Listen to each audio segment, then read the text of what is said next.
네, 이번 강의부터는 제 2장을 보시겠습니다. 자, 이 내용은 국세부가와 세법 적용에 대한 내용인데요. 자, 일단 세법에서, 국기법에서는 국세부가의 원칙과 그리고 세법 적용의 원칙에 대해서 이 네 가지를 두고 있습니다. 그래서 이 네 가지를 우리가 앞글자를 따서요. 국세부가의 원칙은 실신, 군조라고 부르고요. 그리고 세법 적용의 원칙은 해소, 공기라 부릅니다. 그래서 실신, 군조와 해소, 공기가 이런 것들이 있더라 정도는 구분할 줄 알으셔야 돼요. 왜냐하면 만약 문제에서 국세부가의 원칙에 대한 내용을 물어보고 있는데 그 중에 한 개가 이 세법 적용의 원칙 중에 하나를 가지고 와서 문장을 만든 경우가 있습니다. 그런 경우에는 국세부가의 원칙 자체의 내용은 아니기 때문에 틀린 문장이 되고 있는 거예요. 그런 점을 주의하시면서 일단 요것까지 암기해 두시고요. 일단 먼저 국세부가의 원칙부터 보실 거고, 첫 번째가 실질과세의 원칙이 되겠습니다. 자, 실질과세 원칙은 말 그대로 그 경제적 실질에 맞춰서, 즉 실질에 맞게, 진짜에 맞게 과세해라가 되고 있는 것이에요. 자, 그런 내용들이 좀 세부적으로 보시면은요. 잠깐 칠판 보실게요. 자, 우리가 앞서서 1장 보셨을 때 우리 세법에 대한 과세 요건 크게 네 가지가 있다고 했었고, 그 중에서 납세 의무자, 과세 물건, 과세 표준, 세율이 나와 있었습니다. 이때 실질과세의 원칙은 여기서 납세 의무자와 과세 물건에 대해서 형식이 아니라 실제에 맞게, 실질에 맞게 과세해야 한다가 실질과세의 원칙이 되고 있는 것이에요. 자, 그렇게 내용들을 일단 알아두시면서 잠깐 다시 보시면요. 자, 첫 번째가 귀속에 대한 실질과세가 있습니다. 자, 귀속, 즉 과세의 대상이 되고 있는 소득, 수익, 재산 행위에 대해서 사실상 귀속되는 자한테 과세한다고 나와 있는 것입니다. 즉 명의자가 아니라 실제로 거래한 사람, 실제로 돈 번 사람한테 과세하고 있다는 되고 있는 것이고요. 두 번째가 거래 내용이 나와 있죠. 거래 내용도 마찬가지로 세법 중에서 과표 계산에 대한 내용들은 다 형식과 관계없이 실질에 따라서 적용되고 있다고 나와 있는 것입니다. 그 다음 3번이 보시면요. 3번. 제3자를 통한 거래인데요. 자, 만약에 어떤 사람이 갑이 있고 갑이 을과 직접 거래한 것이 아니라 중간에 있는 병을 끼워서 우회로 거래하고 있거나 혹은 두 가지의 거래를 마치 두 가지의 거래를 하고 있는 경우가 있다면, 그때 우리는 형식적인 거래보다 실질에 따라서 간접적인 거래가 아니라 직접 거래한 것처럼 보고, 그리고 둘 이상의 거래가 아니라 하나의 연속적인 행위가 있는 거래로 보아서 실질 과세에 따라서 적용한다가 되고 있는 겁니다. 그래서 우리가 실질이라는 관점을 잘 이해하시면 어렵지 않은 문장이 되고 있는 것이고요. 자, 그리고 아래 보시면은 참고로 보시면 실질과세 원칙의 주요 사례가 나와 있죠. 요 내용들이 이제 판례나 유교를 가져오는 문장인데 보통 요런 내용들이 문제에 종종 출제되고 있는 부분입니다. 좀 보시면 첫 번째가, 자, 사업자 등록상의 명의자와 실질 사업자가 다른 경우예요. 즉 명의상 등록되어 있는 사업자가 일종의 바지사장을 말하고 있는 거죠. 그 바지사장과 실제로 장사해서 돈 버는 사람이 다른 경우입니다. 그때 누구로 과세한다? 실질 사업자를 납세 의무자로 한다. 실질 과세의 원칙을 따르고 있다는 것이고요. 두 번째가, 자, 회사의 주주로 명부상 등재되어 있다 하더라도, 즉 주주 명부상에서는 갑이란 사람이 주주가 되어 있어요. 근데 사실 이 갑이란 주주는 이름만 등록하고 있는 상태인 것이고 뭐 출자도 안 하고 있는 겁니다. 그런 사람으로서 주주로서의 권리를 행사하지 않고 있다면 그때는 주주로 보지 않는다 나와 있는 거죠. 실질에 의하면 이 사람은 주주가 아니기 때문인 겁니다. 자, 세 번째가 조금 어려우실 수가 있는데요. 용어가 좀 어려우실 수가 있어서, 자, 명의신탁 부동산이 있습니다. 자, 요 내용에 대해서 잠깐 설명드려 볼게요. 칠판 보시면요. 자, 갑이 있고요. 이 갑은 건물주예요. 갑은 건물주인데 이 자기의 건물을 을이라는 사람한테 명의 신탁합니다. 즉, 이 명의 신탁은 이제 등기를 떼보면 건물에 대한 주인이 갑이 아니라 을로 바뀌고 있는 거예요. 즉, 형식적인 주인은 을이 되고 있는 겁니다. 그리고 을이 양도자로서 병한테 건물을 팔고 있고 그 건물에 대한 대금을 명의 신탁자인 갑에게 주고 있는 거죠. 자, 그러면 중간에 있는 을은 뭐 형식상의 건물은 을 명의의 건물이지만 실제는 누가 거래하고 있는 거예요? 갑이 거래하고 있다는 겁니다. 그래서 이 건물의 양도에 대한 소득에 대해서는 누가 과세한다? 명의의 신탁자인 갑에게 과세하고 있는 겁니다. 이한테 납세 의무가 있는 거예요. 납세 의무가 있다는 거죠. 왜죠? 그 이유는 실질 과세에 의해서 한 겁니다. 그래서 명의 신탁이란 말이 좀 어려우실 수가 있는데 본질적으로 실질 과세라는 것만 잘 알고 계시면요. 명의 수탁자가 아니라 명의 신탁자한테 과세한다고 보시면 어렵지 않은 문장이었어요. 자, 그리고 네 번째 보시면요. 자, 네 번째는 나중에 우리가 사장 제2차 납세 의무를 공부할 때 보시는 내용인데 거기서 굉장히 중요한 문장입니다. 지금 우리가 알 수가 없으니까 지금은 그런 게 있다 정도로 확인해 보신 다음에 넘어가실게요. 자, 다음 페이지 보시면 다음엔 두 번째 신의 두 번째죠. 신의성실의 원칙이 있습니다. 자, 보시면요. 자, 신의성실의 원칙이란 자, 나와 있죠. 납세자가 그 의무를 이행할 때에는 신의에 따라 성실하게 하여야 한다까지. 즉 납세자가 신고할 때 이제 거짓을 하지 않고 이제 신뢰성 있게 해야 된다는 것이죠. 뭐 좋은 말입니다. 근데 뒤를 보시면은 세무공무원이 직무를 수행할 때에도 또한 같다인 겁니다. 즉 이 신의성실의 원칙은 납세자한테만 요구하는 것이 아니라 납세자와 세무공무원 쌍방에게 요구하고 있는 원칙이 되고 있는 거예요. 자, 그런데 보세요. 자, 만약에 납세자가 세무서를 속이고 실제와 안 맞게 혹은 거짓으로 뭐 세금을 신고하고 하고 있는 것이에요. 자, 그러면 세무서가 그 상황을 알고 있으면은 물론 나를 배신하다니 또 화가 난다라고 할 수 있겠지만 그 화를 제대로 풀 수 있습니다. 뭐 가산세를 매기거나 혹은 세무조사를 통해서 뭐 이제 어떤 페널티를 줄 수가 있는 거죠. 반면에 세무서가 납세자를 속이고 이제 뭔가를 하고 있는 거예요. 그러면 납세자 입장에서는 세무서가 나를 속였다 할지라도 내가 세무서한테 뭔가를 할 수가 없습니다. 공격을 할 수가 없는 거죠. 그냥 당하고 살아야 되고 있는 것이에요. 그래서 이 시성실의 원칙은 뭐냐면 주로 과세관청에게 적용되고 있는 원칙이 다 나와 있습니다. 그래서 물론 납세자에게도 요구하고 있지만 누가 더 엄격하다? 과세관청에게 좀 더 엄격하게 적용되고 있는 내용이다라고 봐야 되고 있는 거예요. 따라서 시험에서는 일단 과세관청에 대한 시성실의 원칙에 대한 요건을 많이들 물어보고 있습니다. 그래서 3번을 보시면 자, 이 내용은요. 사실은 법에 근거한 게 아니라 이 판례나 학설에 의해서 나와 있는 내용들인 겁니다.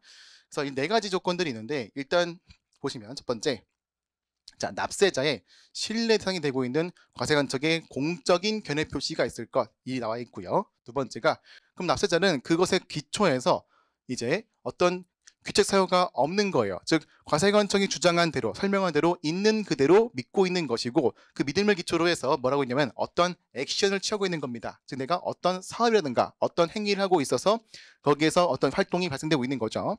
그런 다음에 네 번째가 그렇게 납세자가 나를 믿고 뭔가 했음에도 불구하고 거기에 바라는 다른 뭔가 하고 있는 겁니다. 뭐 알고 봤더니 그거 세금을 내야 한다. 세금 너 내라 하고 있던 거가 그런 거 하고 있는 겁니다. 그래서 그때 중요한 이거예요. 그때 당초의 견해 표시 여기 있었던 1번에 있던 공적인 견해 표시에 반대가 되고 있는 처분하고 있는 겁니다. 처분은 뭐예요? 너 세금 내라. 혹은 너 소득이 얼마라고 처분하고 있는 거예요.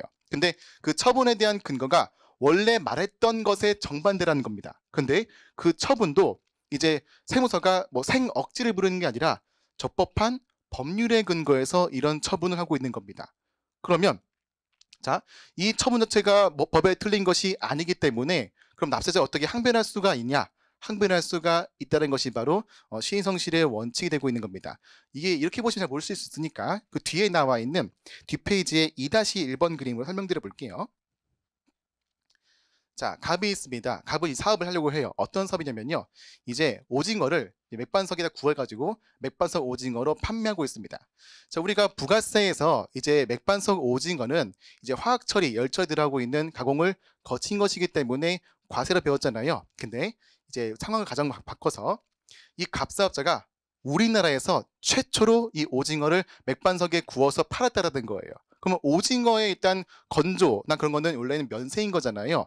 그래서 이게 과세인지 면세인지 너무 애매했다라는 거예요. 그래서 잘 알고 있는 세무사한테 국세청한테 질의해서 국세청장님 이 맥반석 오징어가 과세입니까 면세입니까? 라고 질의하고 있는 겁니다. 그래서 국세청에 보기에도 애매한 거죠. 뭐 고민하다 보니까 뭐 그렇게 엄청난 처리가 가해진 건 아니니까 이제 그 당시에 볼 때에는 이거는 면세입니다라고 답변을 하고 있는 거예요.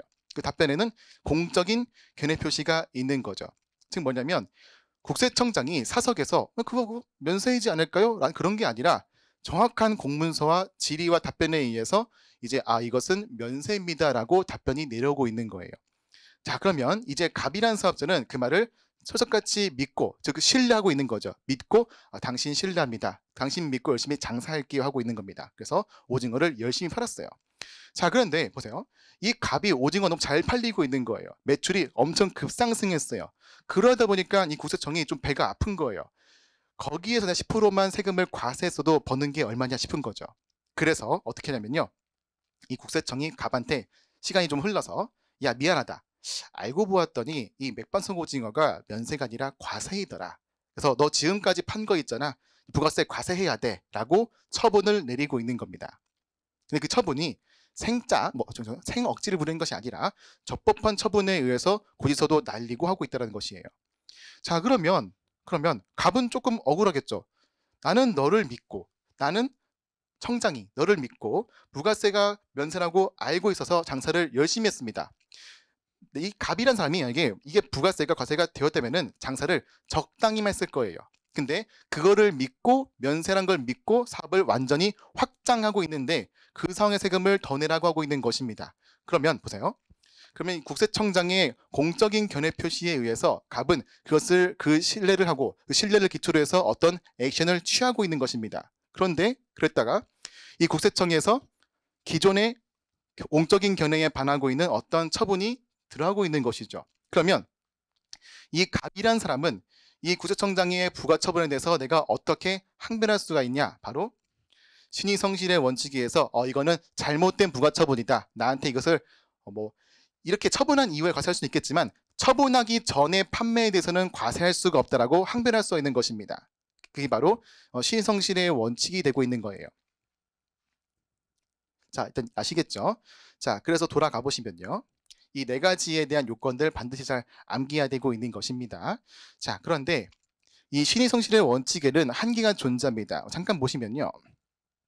자, 개별 요건을 충족한 특정 납세자의 신뢰를 보호하기 위한 것으로 개별적 구체적 사안에 한해서 제한적으로 적용되어 있는 겁니다. 즉 아무나 와가지고 신의성실의 원칙에서 더 세금 안 내려 할 수가 없다는 겁니다. 개별 사건에 대해서 두 개를 비교하는 거예요. 만약에 이 맥반석 오징어를 옛날부터 부가세를 과세를 했을 때의 법이익과 그리고 그로 인해서 상실되고 있는 신뢰의 이익을 비교해서 어떤 쪽이 더 큰지를 판단하고 있는 겁니다. 만약에 신뢰의 이익이 더 크다. 그러면 이거는 신의성실의 원칙이 적용되어서 그때의 처분은 인정되지 않는다. 그래서 옛날에 팔고 있는 그 맥반석 오징어의 매출에 대해서는 과세할 수가 없다고 하고 있는 것이죠. 자, 그런 내용이 있었고요. 그 다음 세 번째가 근거관세의 원칙이 되겠습니다. 자, 근거과세 원칙이란 말 그대로 법률의 근거에서 장부의 근거에서 과세가 되고 있는 거죠. 그 장부의 근거하라는 게 뭐냐면요. 만약에 세무서가 이 사업자의 매출액을 근거해서 혹은 소득이 얼마인지를 추정하고 싶은 것이에요. 추정할 때 원칙이 뭐냐면은 그 장부에 맞춰서 장부의 기록에 따라서 조사하는 것이 원칙이 되고 있는 것입니다. 자, 그런데 만약에 이 사업자의 장부가 믿을 수가 없거나 장부가 아예 없어요. 그런 경우라면 자, 어떻게 하냐면요. 장부에 기록이 누락된 것이 있을 때에는 전체가 아니라 그 부분에 대해서만 정부가 조사한 사실에 따라서 결정을 할 수 있다 나와 있습니다. 즉 어떤 사람이 특정 부분에 대해서 장부가 믿을 수 없다 한다면 난 이 장부 아예 다 믿을 수가 없어. 전부 다 없는 걸로 칠래 가는 것이 아니라 그 일부에 대해서만 그 부분에 대해서만 추계할 수 있다 나와 있는 것이에요.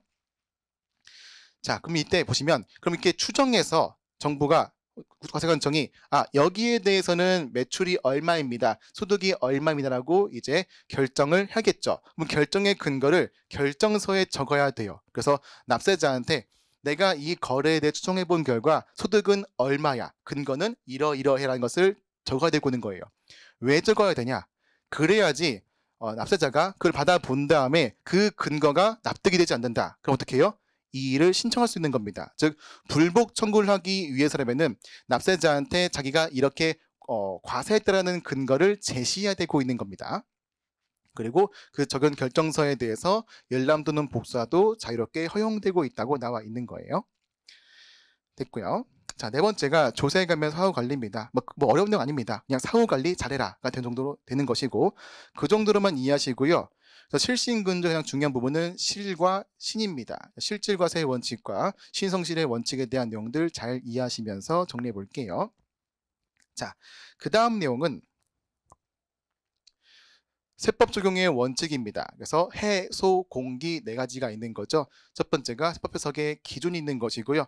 세법을 해석할 때에는 납세자의 재산권이 부당하게 침해되지 않도록 하여야 한다. 즉 우리가 과세관청이 세법을 해석할 때는요, 항상 납세자의 재산권의 관점에서 먼저 침해되지 않도록 잘 해석해야 된다고 나와 있는 겁니다. 그래서 세금을 많이 왕창 과세하는 것이 아니라 세금을 합리적으로 과세하기 위해서 이 부분을 고려해야 되고 있는 겁니다. 자, 그 다음 두 번째가 중요한 내용입니다. 자, 소득과세의 금지 원칙인데요. 자, 소득과세 금지 원칙은 그 두 가지가 있습니다. 첫 번째는 입법에 의한 소득과세의 금지가 있는데요. 자, 보시면은요, 납부할 의무가 이미 성립한인 거예요. 굉장히 중요합니다. 꼭 체크하실게요. 성립한 소득, 수익 등등에 대해서 소급하여 과세하지 않는다라고 나와 있습니다. 그러면 이 입법에 의한 소득과세 원칙이 어떤 사례인지 한번 이제 아래에 있는 2-2번 그림 보실게요. 자, 보시면 X1년 7월 1일 날 갑이 A라는 자산을 양도했습니다. 양도했을 때 그 당시 법 규정에서는 얘가 비과세였던 거예요. 즉 얼마를 팔든지 간에 과세를 하지 않고 있는 겁니다. 자, 그랬다가 법이 개정이 되어서 이제 양도하기로 과세가 되고 있는 겁니다. 이때 중요한 거는 개정이 된 시점이 언제인가를 봐야 되는 겁니다. 케이스 1번 개정과 케이스 2번 개정이 있는데 우린 먼저 케이스 2번 개정부터 먼저 보도록 할게요. 자, 케이스 2번 개정은요, X2년 4월 1일 날 개정이 된 상태예요. 그래서 이때부터 A 자산의 양도는 과세한다고 바뀌고 있는 거죠. 자, 그러면 이때 법이 개정된 거에 대해서 과거에 X1년 7월 1일 날 양도한 이 A 거래에 대해서 과세를 할 거냐인 건데, 그때의 기준은요, 바로 납세 의무의 성립일이에요. 납세 의무 성립일은 우리가 3장 가서 배울 내용입니다. 말씀드리면 법인세에서의 성립일은 그 과세 기간이 끝나는 날이에요. 그래서 X1년 12월 말이 이 법인의 X1년 법인세에 대한 납세 의무 성립일이 되고 있는 겁니다. 자, 그러면 케이스 2번 개정은요, 성립일 다음에 개정된 거예요. 그래서 이미 성립한 거에 대해서는요, 즉 A 양도에 대해서는 이미 성립이 끝난 상태이기 때문에 이 끝난 상태 이후에 개정에 대해서는 영향을 미치지 않고 있는 겁니다.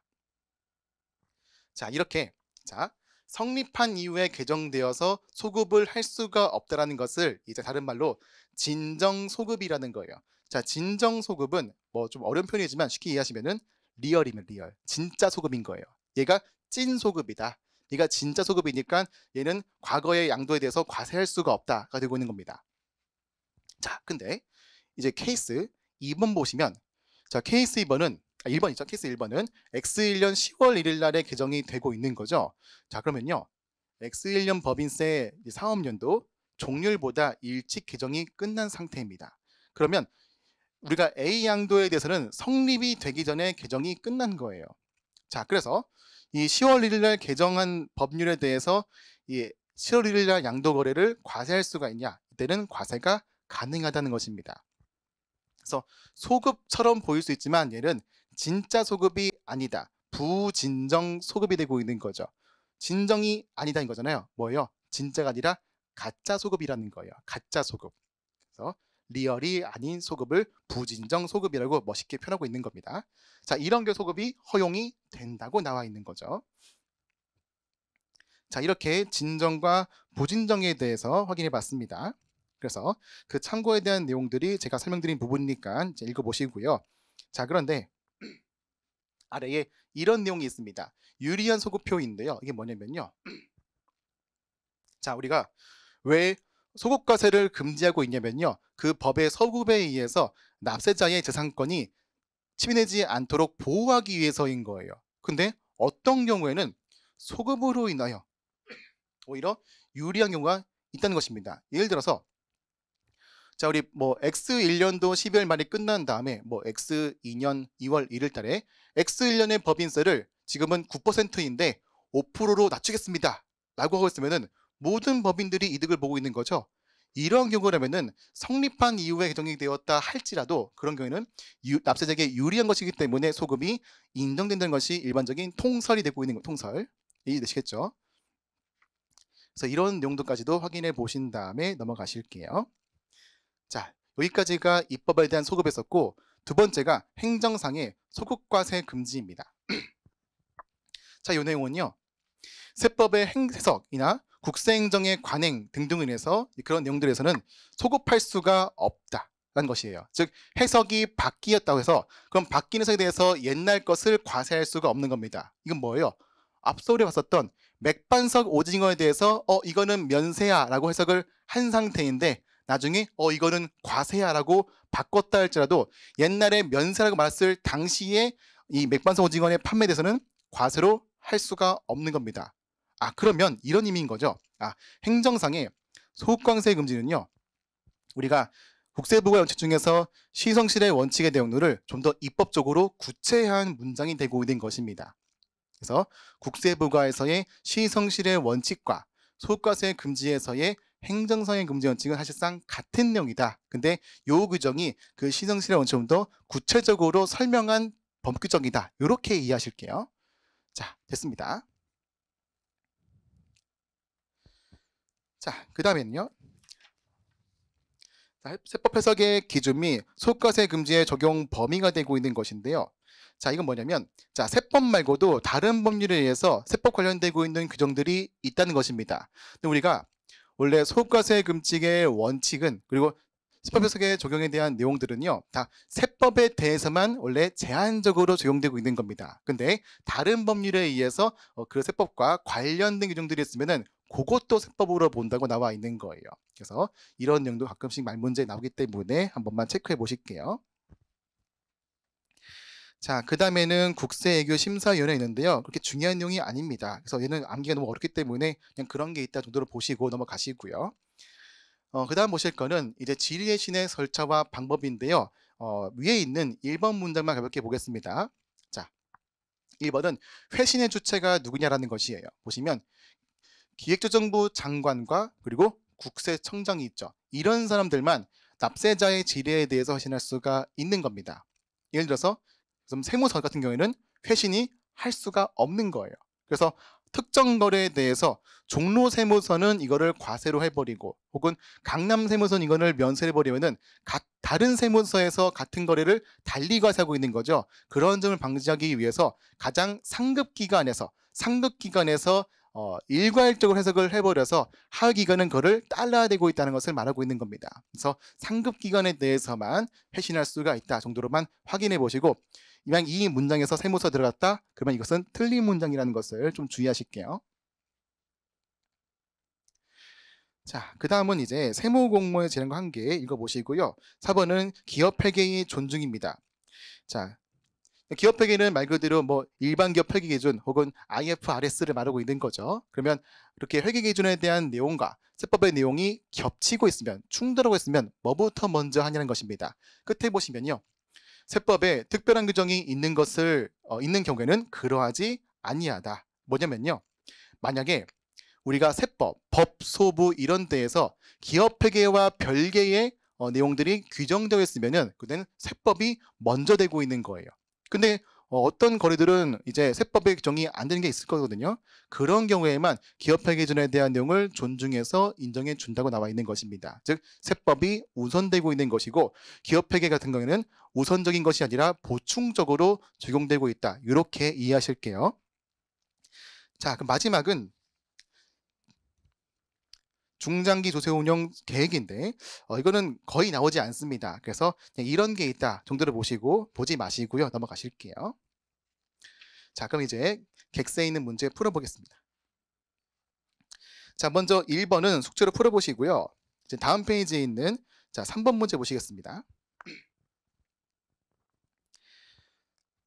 자, 물어보는 것은 시인성실의 원칙의 적용권 중 잘못된 것은 물어보고 있죠. 첫 번째, 과세관청이 납세자에게 신뢰 대상이 되는 공적인 견해 표시를 해야 되고 있다. 맞죠? 두 번째, 그 신뢰에 대해서 납세자의 귀책 사유가 없어야 한다. 맞고요. 그 다음에 3번 보시면 과세관청의 견해 표시를 신뢰하고 쭉 나와서 그래서 그런 행위에 대해서 이런 신뢰와 행위 사이는 상당한 인과관계가 존재한다. 이 사람이 왜 맥반석 오징어의 매출을 사업을 확장하고 있냐? 국세청이 나한테 그걸 면세를 해줬으니까 나는 사업을 늘렸다고 인과관계가 있다는 것입니다. 그렇게 이해하시고요. 4번 과세관청이 당초 견해 표시에 반하는 처분을 해야 된다. 즉 원래는 면세라고 했다가 지금은 과세라고 하고 있는 거죠. 그런데 이런 처분의 적법 또는 위법 여부는 따지지 않는다. 아까 뭐랬어요? 적법한 처분만 인정되고 있는 거예요. 왜냐하면 만약에 과세관청이 납세자한테 그 오징어의 판매는 과세하라고 처분했지만 그 처분체에 위법성이 있는 겁니다. 그러면 납세자는요, 굳이 그 처분에 대한 어떤 불복 청구를 시성실의 원칙이 아니라 다른 방법에 의해서 할 수가 있는 겁니다. 그리고 그 위법성에 대해서 이거는 위법적인 처분이어 주장하는 것이 더 쉬울 거란 말이에요. 그렇기 때문에 적법한 처분에 대해서만 주장할 수가 있는 것이고 위법한 처분은 주장할 필요성이 없기 때문에 적법만 말하고 있는 것입니다. 그래서 4번이 틀린 말이 되고 있는 거예요. 자, 5번 과세관청의 처분이 납세자의 이익을 침해하지 않는다면요. 그럼 납세자 입장은요. 피해를 받은 적이 없는 거죠. 보호할 재산권이 없기 때문에 맞는 설명이 되고 있는 겁니다. 적용이 불필요하다. 맞는 설명이에요. 자, 4번입니다. 자, 옳지 않은 것은인데요. 자, 1번, 2번, 3번을 읽어보시고요. 4번을 보시면 자, 납세 의무자가 인터넷 국세종합상담센터의 답변에 따라서 세액을 과소신고 납부한 경우 그 답변은 과세관청의 공적인 견해표명에 해당하지 않는다. 이거는 판례의 근거 내용입니다. 이게 뭐냐면요. 우리 홈택스 같은 데 가보시면은 이제 납세자가 이 사람들이 이러이러한 것들은 과세인가요? 면세인가요? 이렇게 막 게시판에 물어봐요. 그러면 게시판의 담당자가 그걸 읽은 다음에 답변해 준단 말인 거죠. 자, 그럼 단순한 게시판 Q&A 답변 같은 경우도 공적인 견해 표시이냐? 판례상으로는 그렇지가 않다는 것입니다. 그거는 그 상담자 개인의 개인적인 견해에 불과한 거예요. 그래서 그 답변 문구 보시면 항상 초반부가 이거는 상담자의 개인 견해일 뿐 실제 어떤 공식적인 견해 표시가 아닙니다라는 전제를 깔아놓고 있습니다. 그래서 그 말만 철썩 믿고 뭘 했다 할지라도 그는 어떤 시성실의 원칙에 대한 적용을 주장할 수가 없는 겁니다. 맞는 문장이고요. 그 다음 5번인데요. 사실 이 문제는 이 4번과 5번 때문에 너무 어려운 문제가 돼버리고 있는 거예요. 5번은 뭐냐면요.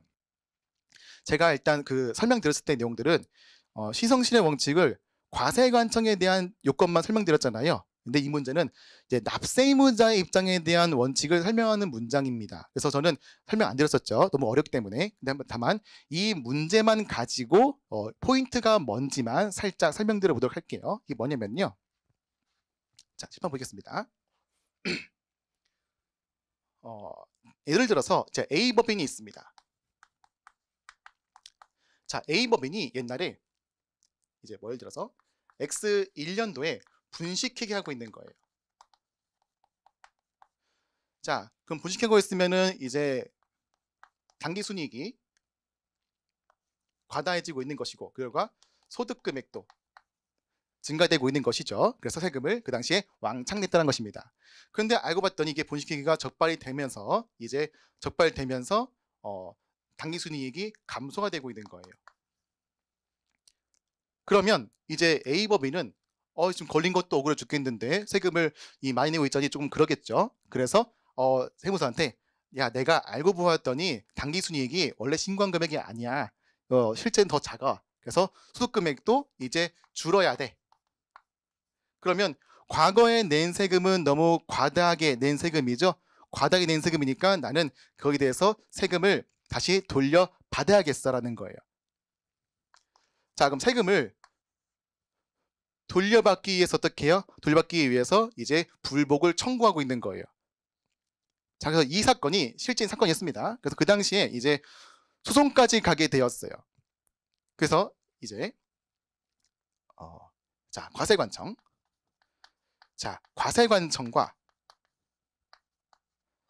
납세자 A 법인이 법원에서 맹렬한 싸움을 하고 있는 겁니다. 그때 이 과세관청이 나 이거 세금 못 돌려줘라고 주장했던 근거가 뭐냐? 바로 신의성실의 원칙이에요.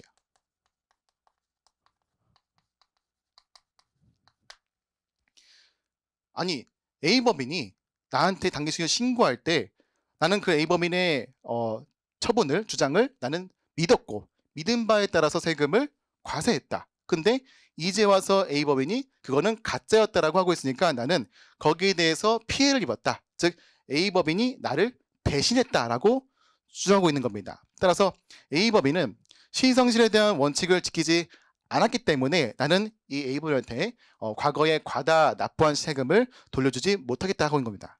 그래서 대법원에서 싸웠던 결과 누가 이겼냐면요. 누가 이겼냐면은 A가 이겼어요. A가 이겼다는 겁니다. 즉 뭐예요? 과세관청이 A법인의 세금을 돌려줘야 되고 있는 겁니다. 그때 이 대법원이 이 신의성실의 원칙이 안 된다라는 것을 주장했을 때 그 근거가 뭐였냐면요. 납세 의무자의 신의성실의 원칙의 요건 중 가장 핵심이 뭐냐면은 바로 심한 배신행위예요. 심한 배신행위. 물론 더 엄청 길지만 이것만 알게요. 심한 배신행위. 그래서 심한 배신행위를 해야지만 과세관청이 피해를 입었다라고 보고 있는 겁니다. 근데 이 상황은 뭐 깊게 들어가면 있겠지만 일단 지금은 심한 배신행위가 아니기 때문에 A법인한테 과세관청이 어떤 신의성실의 원칙을 위배하지 않았다라고 보고 있는 겁니다. 그래서 이제 과세관청은 A법인에게 세금을 돌려주어라고 판례이 내어지고 있는 거예요. 이해되시겠죠? 그래서 이제 그 내용에 의해서 이제 나온 게 바로 우리가 지금 배우고 있는 하실과 다른 해처로 인한 경정에 따른 세액 공제인 거예요. 이것 때문에 생기고 있는 세액 공제 어떻습니다. 아무튼 그렇다는 거죠. 아무튼 이게 중요한 거예요. 자, 납세 의무자의 신의성실의 원칙을 적용할 때 가장 중요한 포인트가 뭐냐? 심한 배신행위라는 거예요. 근데 이 상황은 심한 배신행위가 아니기 때문에 이제 적용되지 않는다가 되고 있는 것입니다. 그래서 5번이 일단 답이 되고 있는 거예요. 이 내용만 따지자면 굉장히 오래 걸린 내용입니다. 그래서 사실 거의 2차 세법학 주제에 다뤄지는 주제인데 1차에 나오긴 좀 과다한 부분이 없지 않아 있지만 한번 나왔으니까 좀 조심하는 차원에서 공부해 봤었어요. 자, 그랬습니다. 자, 이제 다음은 6번 보실게요. 자, 6번도 옳지 않은 것은인데요. 일단 먼저 1번 과세 대상이 되는 소득, 수익, 재산 등등에 대해서 자, 거래 귀속이 명의일 뿐이고 사실상 귀속되는 자가 따로 있을 때는요. 실질과세 원칙에 의해서 사실상 귀속되는 자를 납세 의무자로 한다. 맞는 설명이죠. 자, 그리고 3번 보시면요. 자, 국세를 조사 결정할 때 그때 장부의 내용이 사실과 다르거나 누락된 것이 있으면요. 그때는 자, 그 부분에 대해서만 정부가 조사 사실에 따라 결정할 수 있다 나와 있죠. 만약 문제에서 그 부분이 아니라 전체에 대해서 결정할 수 있다. 그러면 틀린 말인 겁니다. 꼭 주의하실게요. 얘는 지금 옳은 문장이에요. 그 다음 5번 보시면요. 자, 세무공무원과의 일반적인 상담 후 차후에 그 상담 내용에 반하는 처분이 이루어진 경우 자, 세무공무원이에요. 단순 일개 공무원과 사적인 공적 상담하고 있는 거죠. 근데 그런 단순 상담은 뭐예요?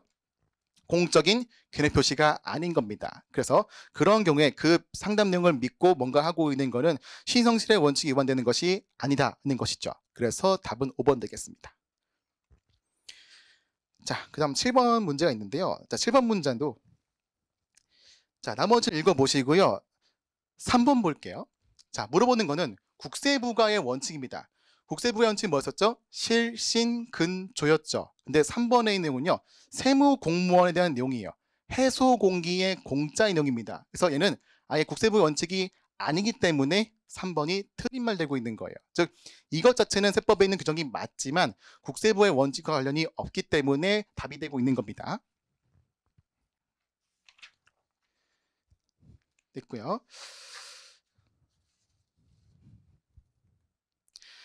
자, 다음은 9번 보실게요.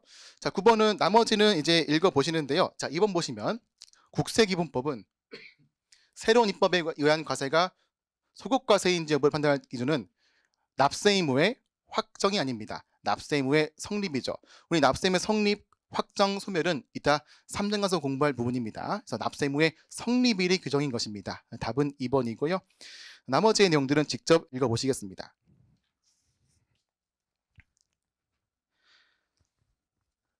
자, 다음은 10번인데요. 보시면요. 10번의 1번, 둘 이상의 행위 또는 거래를 거치는 방법으로 세법 혜택을 부당하게 받기 위한 것으로 인정되는 경우에는 각각의 행위 또는 거래를 기준으로 세법을 적용하여 과세한다. 아니죠. 실질 과세에 의해서 둘 이상의 거래는 사실 명의의 형식에 불과하고 실제는 하나라면은 하나의 연속적인 거래로 보아서 과세하는 것이 맞는 것이죠. 그래서 실질 과세 원칙에 맞지 않는 문장이었습니다. 답은 1번이 되겠네요. 자, 이렇게 해서 다 정리했었고요. 그리고 12번 문제와 13번 문제는 한번 숙제로 풀어보시겠습니다. 여기까지 하시고 다음 영상에 이어서 3장 보시겠습니다.